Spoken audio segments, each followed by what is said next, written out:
Hey class, it's Mr. Moeddin. Hope you had a very good spring break. We're ready for our new unit on area. A lot of formulas involved here, so let's go ahead and start looking at some of these. The first shape to be familiar with, of course, is the humble rectangle. You've probably known the area formula for a rectangle since you were in first or second grade. You may even remember playing with these base 10 unit bricks, and you know that if you know the length and the width are a certain amount, then the area contained within is just the length times the width. So the area of a rectangle formula is not even a formula to know, it's just length times width. You should already know that from really basic early on in your math education. Parallelograms, however, are not rectangles. Rectangles are a type of parallelogram, but a parallelogram is a bigger category. Rectangles live within that. And as you can see from this animation, the area of a parallelogram is still base times height, or length times width, whatever you want to call it, because every parallelogram can be rearranged into a rectangle, as this animation is showing you. Let me show you another application of this. Here you have a parallelogram. You can actually modify this parallelogram to be all sorts of different kinds of shapes. You can modify it to look different, but it is always the case that a parallelogram can be turned into a rectangle, and thus the area of that rectangle and that original parallelogram are equal. So it is still base times height,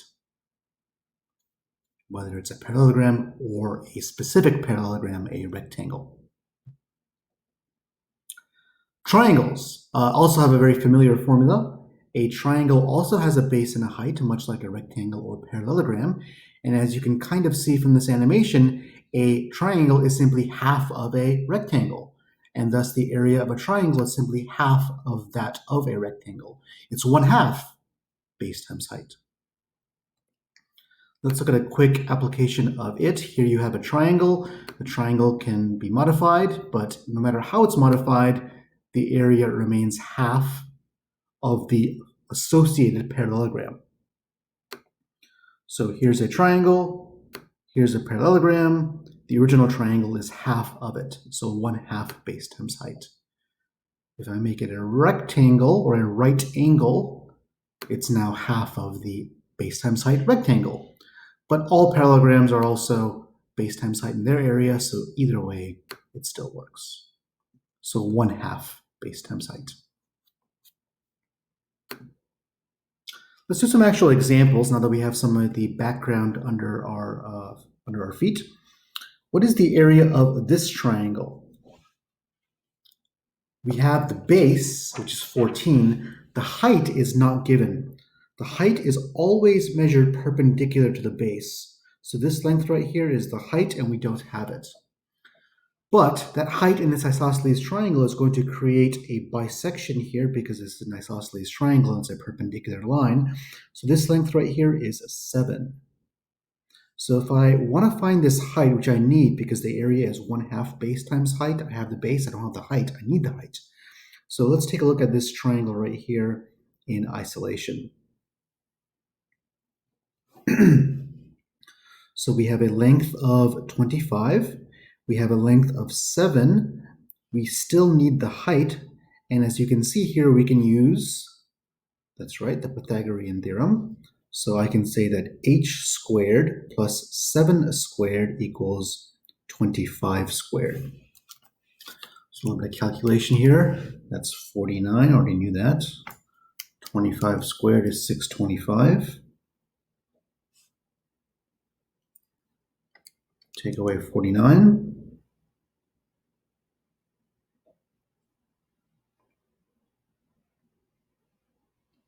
Take the square root. So the height of this triangle is 24. So that means that this is 24, and working backwards, that means that this is 24. And now we have our height. So the area of this triangle, to actually finish this problem, the area of this triangle is 1/2 base. What's the base of the original triangle? That's right, it's 14, times the newly found height, which is 24. And toss that in the calculator. Let's see what we get. 1/2 times 14 times 24 gives us a total area of 168 square units. So when a height is not known, it must be found. And if a base is not known, it must be found. In this case, the height was missing. Let's look at this problem. What is the shaded area? Well, the pink shape, if it were totally filled in, would be a parallelogram. One could imagine this part here being a full parallelogram, and it looks as though part of it's been removed, and that part is a triangle. So if we can find the area of the total parallelogram, and then simply subtract away the area of, let's call this a green triangle. If I can subtract away this green triangle area from it, I'll be able to find the shaded space. So how do we do this? Well, let's find the area of the full, uncut parallelogram. That would be area equals 1/2 base, just base times height. So that would be 77 square centimeters in this case. So that would be 77 for the total area. But I'm removing this green triangle. Shrink this.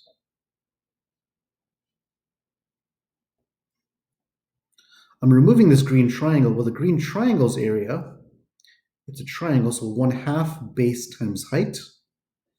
Well, in a parallelogram, the bases are congruent. The opposite sides are congruent, so this is also 11. And the height of the triangle is 3. Notice the height and the base are perpendicular. So 1/2 base times height for the triangle would be 16.5 square centimeters. So the shaded area is simply 77, take away 16.5, and we're left with 60.5 square centimeters. So this is what's called a composite figure. It's made up of multiple things. Last unit we saw composite transformations made up of multiple transformations. Composite simply means built up from several things. So take one shape, subtract the other, take one shape, add another perhaps, as we'll see, but combining shapes together. Random blank page. Okay, what's the area of this triangle? Well, the area of a triangle formula is 1/2 base times height. We have the height, we don't have the base. How do we find the base? Well, we're given this angle. An angle and a side. This should ring alarm bells for our old friend, SOHCAHTOA. Long time no see.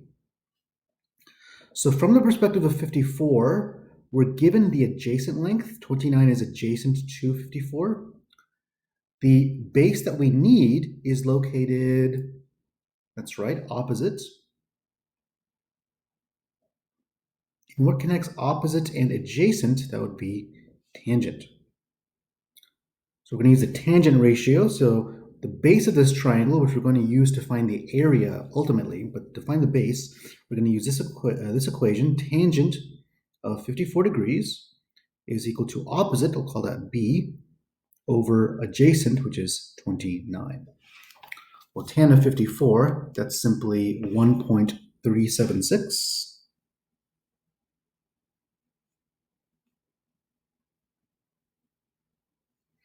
Multiply both sides by 29. So 1.376 times 29 will give me about 39.904. So that, friends, is my base right here. So this is 39.904. Okay, well, the area formula to actually finish this problem is 1/2 that base times my height. The height has been sitting here the whole time. It's 29. So 1/2 times the newly found base times the given height gives us a total area of 576.608 square units. So if you're missing a side and you have an angle on a side in a triangle, you can find it using trig and then solve problems using that result.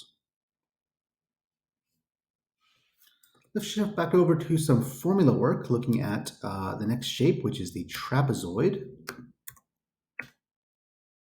So the trapezoid, recall, has a couple of components to it. We call the top and the bottom, usually, but not always, the parallel sides, though, in general, we call those the bases.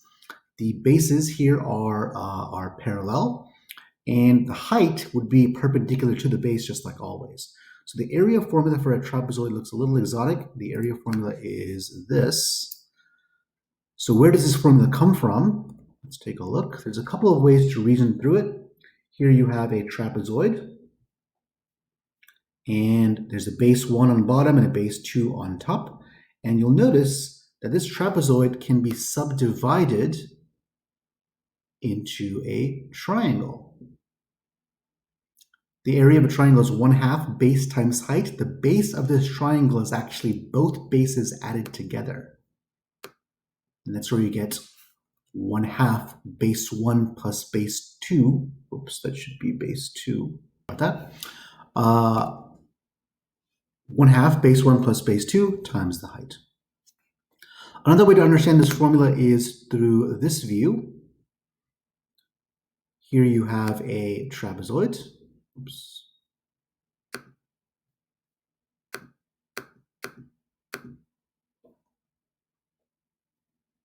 Here you have a trapezoid.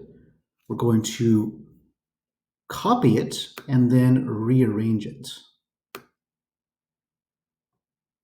What kind of shape is it now? That's right, it's a parallelogram.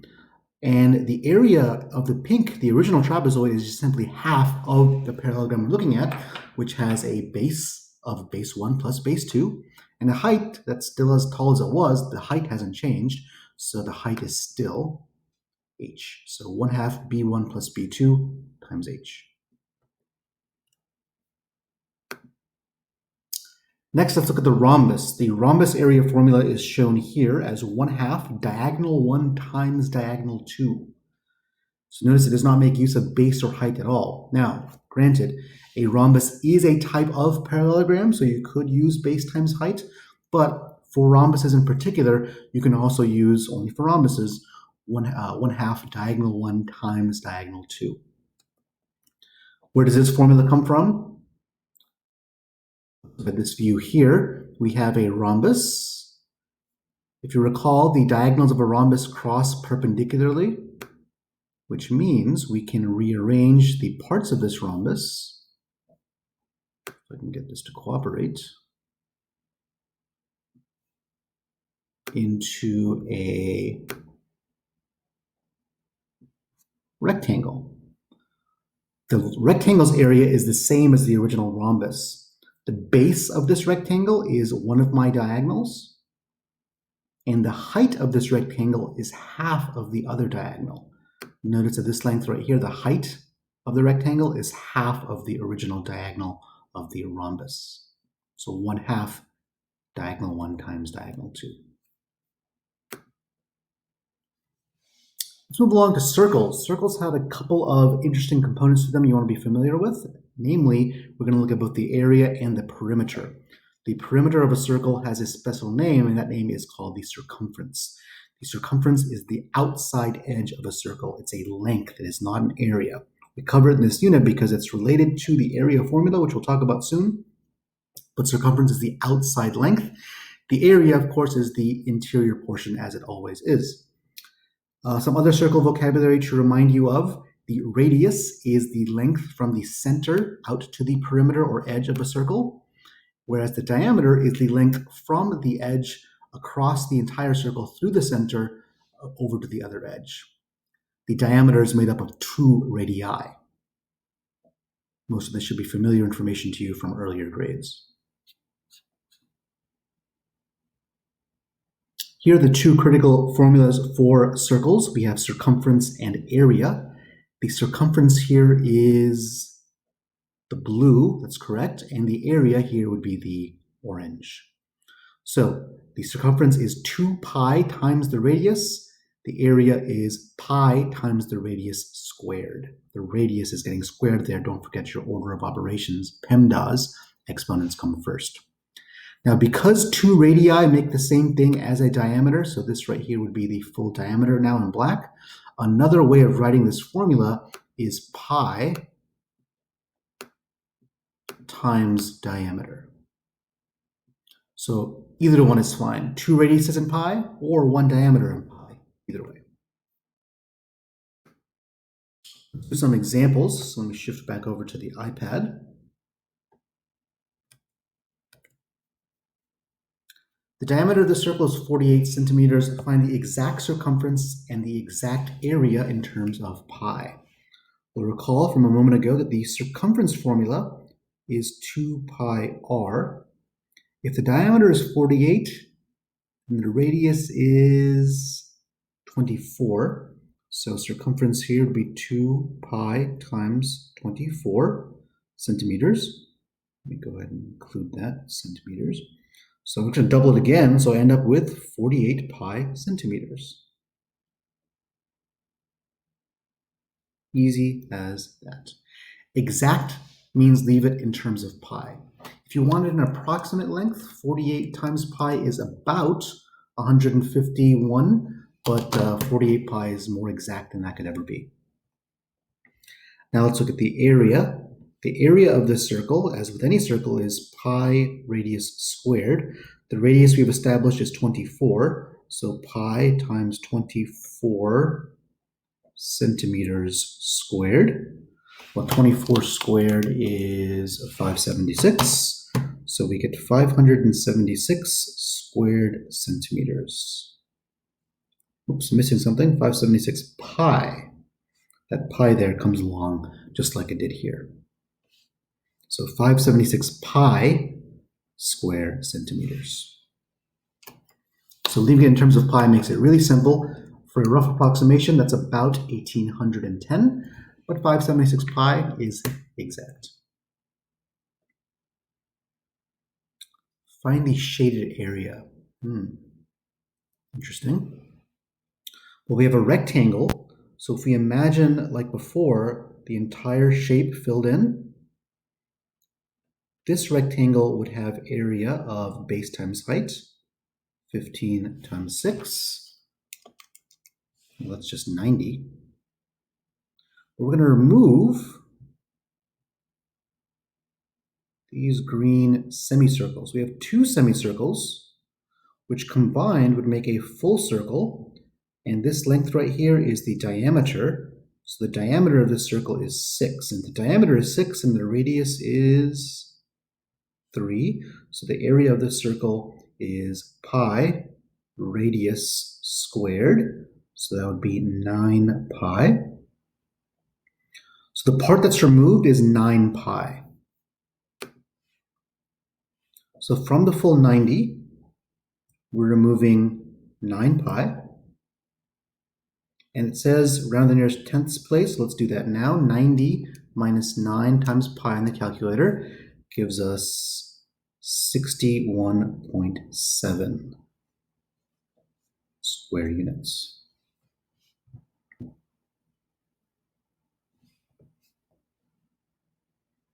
Last example here. Find the area of this sector. Well, as you could probably guess, a sector is a section of a circle. So we're looking for only part of this particular circle. The part of the circle we're looking for is based directly on the angle measurement. The angle measurement here, JKL, is 112 degrees. So we're comparing 112 out of a full 360. 112 out of 360. That's the fraction of the circle that's actually shaded in. It's only that fraction. We're going to set that equal in proportion to some unknown over the full area. So 112 is to x, part of the area, part of the rotation, as 360, the full rotation, is to the full area of the circle. Well, the full area of the circle is pi times radius, which is jk in this case, 4, pi times radius squared. So this is around the nearest hundredth, so let's do that. So over here I have 4 squared, 16 times pi. That's 50.27. So 112 over 360 equals x over 50.27. Let's cross multiply. 360x equals 50.27 times 112. And we get this number. Divide by 360, and you get 15.639. So nearest hundredth would be 6.4. Now there is a more direct way to do this problem, which is to know an additional formula, and that formula is this. The area of a sector is the angle over 360 times pi r squared. So would that work here? It's 112 over 360 times pi times 4 squared. If you toss that directly in the calculator, you'll get the exact same thing. So if you want to memorize this formula, you can. You can also just memorize the original circle formula, pi r squared, and use proportions. Either way works. That about wraps it up. Remember, this is our first week of synchronous classes, so be sure to find your class's schedule based on the calendar here, and I'll see you then. Take care.